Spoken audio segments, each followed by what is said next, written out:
সমর্থনে আজকে আনন্দ মিছিলে বিভিন্ন ওয়ার্ড থেকে আগত নেতৃবৃন্দ, আমাদের বিভিন্ন পর্যায়ের ব্যবসায়ীবৃন্দ, এই বাজারের বিভিন্ন পর্যায়ের আজকে যারা আমাদের বক্তব্য শুনছেন, আইন শৃঙ্খলা রক্ষায় নিয়োজিত পুলিশ সদস্য, সাংবাদিক বন্ধুগণ, সম্মানিত উপস্থিতি, আসসালামু আলাইকুম রহমতুল্লাহ বারাকাতুহু।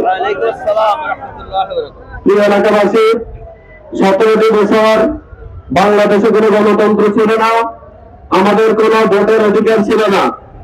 জুলাই গণ অভ্যুত্থানে ছাত্রদের ডাকে এই অভ্যুত্থানের মাধ্যমে, এই গণবিপ্লবের মাধ্যমে, ফ্যাসিবাদ বিদায় হওয়ার মাধ্যমে মূলত আমাদের এই মৌলিক অধিকার, ভোটের অধিকার প্রতিষ্ঠিত হওয়ার একটি সম্ভাবনা দেখা দিয়েছে। আলহামদুলিল্লাহ, আজকে আমাদের এই বাংলাদেশের মানুষ তাকিয়ে আছেন 12 ফেব্রুয়ারি সুন্দরভাবে নির্বাচন দিতে পারে, ভোট দিতে পারবে, একটি সুন্দর নির্বাচন হবে, এরকম একটি আশা নিয়ে জাতি অধীর আগ্রহে অপেক্ষা করতেছে, ঠিক কিনা? এজন্য আজকে আমাদের রাজনৈতিক জোট হয়েছে, 2টি জোট। এই যে কোনো 2টি জোটের একটি জোটেই মূলত নিয়ম অনুযায়ী ক্ষমতা আসবে, ঠিক কিনা বলেন? সম্মানিত হচ্ছে যে আপনারা জানেন, গতকালকে আল জাজিরা একটা প্রতিবেদন প্রকাশ করেছে, তারা সেখানে পর্যালোচনা করে দেখিয়ে দিয়েছে 12 ফেব্রুয়ারির নির্বাচনের মাধ্যমে জামাত ইসলামীরও কিন্তু সরকার গঠন করার সম্ভাবনা রয়েছে। মার্কিন যুক্তরাষ্ট্র প্রতিবেদন দিয়েছে জামাত ইসলামীর সাথে বন্ধুত্বপূর্ণ সম্পর্ক রেখে তারা আগামী দিনে কাজ করতে চায়।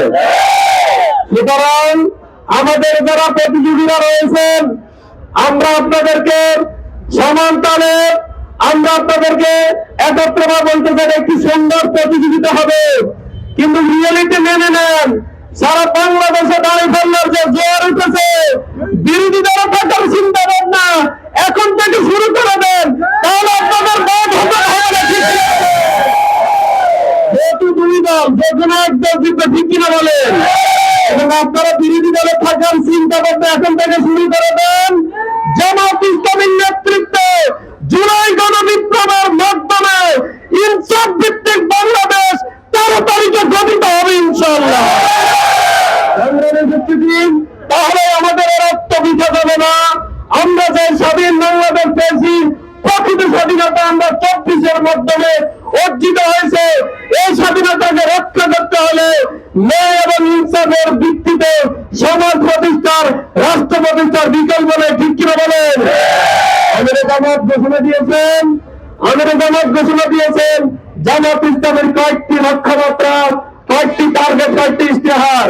60 বছরের ঊর্ধ্বে সবাইকে এবং শিশুদেরকে জামাত ইসলামের সরকার গঠন করলে বিনামূল্যে চিকিৎসা দেওয়া হবে ইনশাআল্লাহ। আমাদের বাংলাদেশের অনেক প্রত্যেক জায়গায় যত মা-বোনেরা তারা গর্ভধারণ করবে, প্রত্যেককে বিনামূল্যে চিকিৎসা দেওয়া হবে ইনশাআল্লাহ। আর আমরা যখন চিকিৎসা দেবো, আমরা যখন উদ্যোগ দেবো, আমরা কারো থেকে 1 টাকাও গ্রহণ করবো না, ঠিক কিনা বলেন? আমাদের কারো আইডি কার্ডও লাগবে না, ঠিক কিনা বলেন? মানুষেরকে উপকার করতে হলে কোনো কাজ দেওয়ার প্রয়োজন আছে কিনা বলেন? আমাদের সরকার জাতীয় পরিচয় মাত্র করছে, প্রত্যেকটা ব্যক্তি দল মত নির্বিশেষে যারাই আসা হয় তাদেরকে সহযোগিতা করা হবে।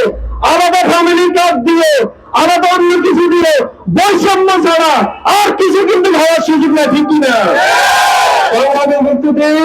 দাঁড়িপাল্লা যে জ্বর উঠেছে, ডক্টর রেজাউল করিম ভাই যে জ্বর উঠেছে, এই জ্বরে ইনশাআল্লাহ অন্যায় দেশে চলে যাবে, জুলুম দেশে চলে যাবে, চাঁদাবাজ দেশে চলে যাবে, দুর্নীতি চলে যাবে। বাংলাদেশ ভোটে উঁচু করে দাঁড়াবে জামাত ইসলামীর নেতৃত্বে ইনশাআল্লাহ।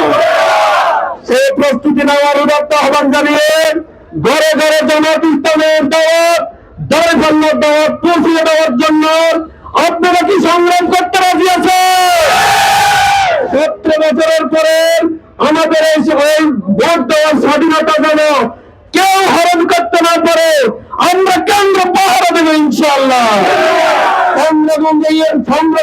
ইউনিয়ন বন্দরের কোথাও কারো স্বপ্নেও কেন্দ্র দখল করার চিন্তা করবেন না, শক্ত হাতে প্রতিহত করা হবে।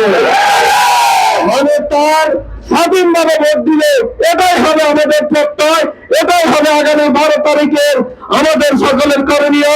আগামী দিনে রাজপথে ময়দানে দায়ফাল্লাকে বিজয় করার জন্য সর্বোচ্চটুকু দিয়ে আমরা চেষ্টা করবো ইনশাআল্লাহ। সবাইকে ধন্যবাদ। আসসালামু আলাইকুম রহমতুল্লাহ।